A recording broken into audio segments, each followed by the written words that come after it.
माँ के आइडियाज पर बने थे, इसलिए पापा हमेशा चाहते थे कि हमारी कंपनी इंटरनेशनल लेवल तक पहुंचे। उस शाम मैं माँ की अस्थियों का बॉक्स गोद में लिए बीच पर बैठा था। सामने सनसेट का नारंगी रंग धीरे धीरे समंदर में डूब रहा था। पास ही एक माँ अपने टीनेज बेटे के साथ बैठी थी। लड़का रोते हुए बोला, माँ, जिसे मैं पसंद करता हूँ वो मुझे पसंद क्यों नहीं करती? क्या इस दुनिया में कभी कोई लड़की मुझे प्यार करेगी? उसकी माँ मुस्कुराकर उसके सिर पर हाथ फेरते हुए बोली, पगले, जब मैंने तुम्हें पहली बार देखा था तब मैं भी 20 साल की लड़की ही थी। ये सुनते ही मेरा दिल जोर से कांप उठा। आंखों से आंसू रुकने का नाम नहीं ले रहे थे। अगर माँ को पता चलता कि मैंने पूरी जिंदगी एक ऐसी औरत से प्यार किया जिसने मुझे कभी प्यार नहीं किया, तो वो जरूर टूट जाती। आखिर मैं खुद को रोक नहीं पाया। मैं रोते रोते माँ की अस्थियों के बॉक्स को कसकर पकड़ लिया। माँ, मुझ में आखिर कमी क्या थी? मैंने उससे 50 साल प्यार किया, पूरे 50 साल। क्या उसका दिल सच में पत्थर का था? क्या मैं प्यार के लायक नहीं था? माँ, मुझे आपकी बहुत याद आ रही है। मेरे आंसू लगातार उस बॉक्स पर गिर रहे थे। तभी अचानक मेरे बगल से किसी के रोने की आवाज आई। अगले ही पल मैंने महसूस किया कि किसी और का हाथ भी उस अस्थियों के बॉक्स पर था। माँ, चिंता मत कीजिए, इस जन्म में मैं यांग जियान का अच्छे से ख्याल रखूंगी, मैं वादा करती हूँ। मैं चौंक कर पलटा। मेरे सामने लिशिया था। वो बॉक्स को दोनों हाथों से पकड़े बुरी तरह रो रहा था। मैं इंस्टिंक्टिवली उठने लगा, लेकिन उसने तुरंत मुझे पीछे से कसकर पकड़ लिया। यांग जियान, बस एक मौका दो, मेरी पूरी बात सुन लो। अगर उसके बाद भी तुम मुझे छोड़ना चाहते हो तो मैं वादा करती हूँ फिर कभी तुम्हें परेशान नहीं करूंगी। मैं चुप रहा, बस माँ की अस्थियों का बॉक्स पकड़कर डूबते सूरज को देखता रहा। लिशिया ने जल्दी से आंखें पोंछी और लाल आंखों से मेरी तरफ देखा। यांग जियान, तुम हमेशा सोचते रहे कि मैं दू जितेंग से प्यार करती थी, पिछले जन्म में भी और इस जन्म में भी, लेकिन तुम गलत थे, बहुत गलत। मैंने कभी नहीं कहा कि मैं उससे प्यार करती हूँ। मुझे नहीं पता तुम्हें ये सब किसने बताया, किसने कहा कि मैं दू जितेंग से प्यार करती थी। लिशिया ने आंखों में आंसू लिए मेरी तरफ देखा। हाँ, हम चाइल्डहुड फ्रेंड्स थे, बचपन से साथ बड़े हुए, ये सच है, लेकिन क्या सिर्फ साथ बड़े होने का मतलब प्यार होना होता है? उसने धीरे से सांस ली। पिछले जन्म में शुरुआत में मैं तुम्हें पसंद नहीं करती थी, क्योंकि मैं अपने पिता की बिजनेस मैरिज का टूल नहीं बनना चाहती थी, इसलिए मैंने हमेशा तुम्हारे साथ कोल्ड बिहेवियर रखा। लेकिन जब मैं प्रेग्नेंट हुई, क्या तुम्हें महसूस नहीं हुआ कि मैं धीरे धीरे तुम्हारे लिए बदल रही थी? तुमने डिवोर्स की बात की थी, लेकिन मैंने मना कर दिया। मैं एक औरत हूँ, थोड़ी स्टबर्न थी। क्या तुम सच में समझ नहीं पाए? उसकी आवाज कांपने लगी। मैं इसलिए नहीं मानी क्योंकि मैं धीरे धीरे तुमसे प्यार करने लगी थी। ये सुनकर मेरा दिल जैसे थम गया। वो आगे बोली, पिछले जन्म में दोनों फैमिलीज की कंपनीज का प्रेशर मुझे तोड़ देता था। ऊपर से मुझे वायलिन परफॉर्मेंसेस के लिए बार बार विदेश जाना पड़ता था। मैं सच में बहुत थक जाती थी। मुझे पता था तुम मुझसे कितना प्यार करते हो, लेकिन जब मैं एग्जॉस्टेड होकर घर लौटती तो बस आराम करना चाहती थी। और सच कहूं तो मुझे कभी लग्जरी बैग्स या एक्सपेंसिव ज्वेलरी पसंद ही नहीं थी। क्या तुम्हें याद नहीं?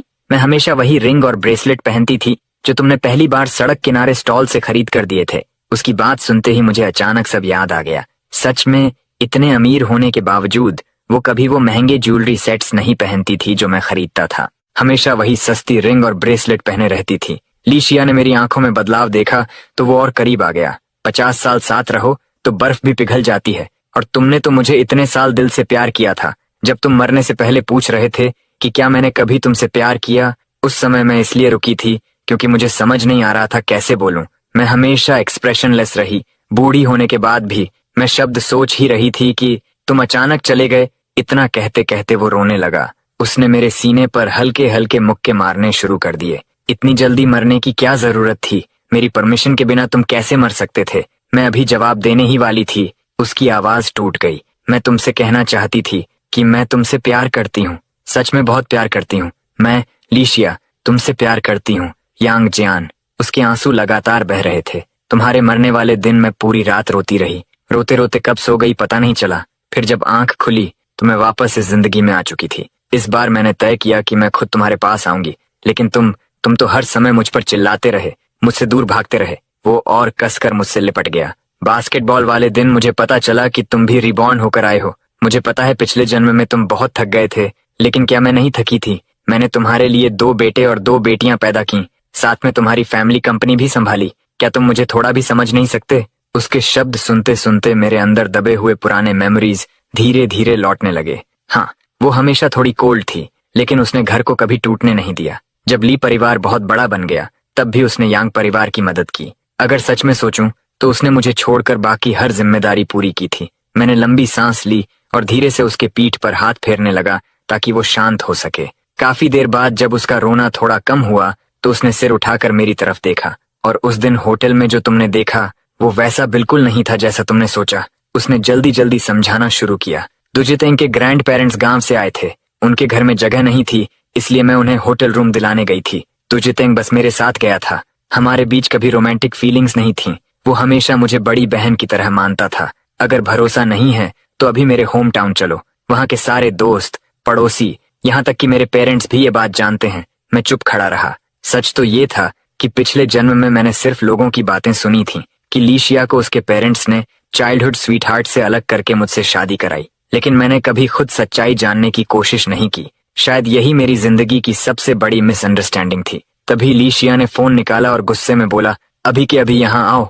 अगले ही पल दुजितेंग पास के डस्टबिन के पीछे से भागता हुआ निकल आया। शियादी, लीशिया ने तुरंत मेरा हाथ पकड़ लिया और प्राउडली बोला, इन्हें जीजा जी बोलो। दुजितेंग साफ डर गया और तुरंत झुककर बोला, जीजा जी। फिर उसने पूरी सच्चाई बताई। उसके पेरेंट्स कभी उसकी परवाह नहीं करते थे। अगर लीशिया उसे संभालता नहीं तो वो सिर्फ स्ट्रीट बाइकर नहीं बल्कि असली गैंगस्टर बन चुका होता। और सबसे शॉकिंग बात, दुजितेंग जिस लड़की को पसंद करता था वो एक केटीवी ओनर की बेटी थी। दोनों सेम एज थे और शादी का वादा भी कर चुके थे।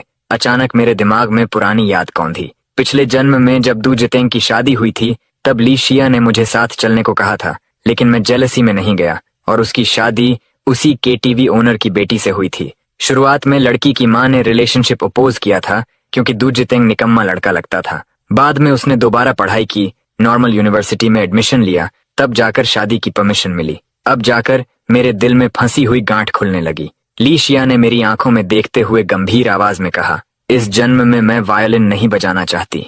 मैं बस पापा का सपना पूरा करना चाहती हूँ और माँ के कॉस्मेटिक्स को दुनिया तक पहुंचाना चाहती हूँ। यांग जियान, क्या तुम मुझे ये मौका दोगे? मैं कुछ सेकंड उसे देखता रहा, फिर माँ की अस्थियों का बॉक्स उठाकर खड़ा हो गया और सीधे होटल की तरफ चल पड़ा। पीछे मुड़कर देखा तो लीशिया वहीं खड़ा मेरा इंतजार कर रहा था। मैंने हल्की मुस्कान के साथ आवाज लगाई, चलो भी, रात में समुद्र किनारे ठंड बढ़ जाती है, कहीं तुम्हें कोल्ड न हो जाए। ये सुनते ही उसके चेहरे पर खुशी फूट पड़ी। वो तुरंत भाग कर आया और मेरी बांह पकड़कर अपना सिर मेरे कंधे पर रख दिया। तभी पीछे से दुजितेंग भी दौड़ता हुआ आया। जीजा जी, मेरी उम्र अभी रूम बुक करने लायक नहीं है। आप दोनों के पास रूम है तो मैं कहाँ जाऊं? लीशिया ने दूर बने पुल की तरफ इशारा करके शरारती मुस्कान के साथ कहा, वहां ब्रिज के नीचे जगह है, एडजस्ट कर लेना। आज की रात तुम्हारे जीजा जी और मेरी जिंदगी की सबसे इम्पोर्टेंट नाइट है। इतना कहकर वो मुझे खींचते हुए होटल की तरफ दौड़ पड़ा। कुछ महीनों बाद मैं हाथ में 2 एडमिशन लेटर्स लिए मुस्कुरा रहा था। टॉप यूनिवर्सिटी तो नहीं मिली, लेकिन एक अच्छी फर्स्ट ईयर यूनिवर्सिटी में एडमिशन हो गया। आखिर मेरे पास सिर्फ 3 महीने थे। रिबॉर्न होने के बावजूद चमत्कार नहीं कर सकता था। वैसे भी अगर लीशिया आखिरी दिनों में मेरी मदद न करता तो शायद सेकेंड ईयर यूनिवर्सिटी भी मुश्किल होती। दूसरी तरफ लीशिया, जो पिछले कुछ महीनों से मेरे साथ खुशी खुशी रिलेशनशिप में था, सीधे नेशनल टॉपर बन गया। लेकिन उसने देश की सबसे फेमस यूनिवर्सिटी छोड़कर वही यूनिवर्सिटी चुनी जहां मैं जा रहा था। वो मेरे पास आया, मेरे गाल पर किस किया और मुस्कुराकर बोला, इस जन्म में मैं तुम्हारे लिए 2 और बच्चे पैदा करूं। मैंने बिना हिचकिचाए सिर हिलाया। ठीक है, आखिर मैंने उसे 50 साल प्यार किया था तो 50 साल और सही।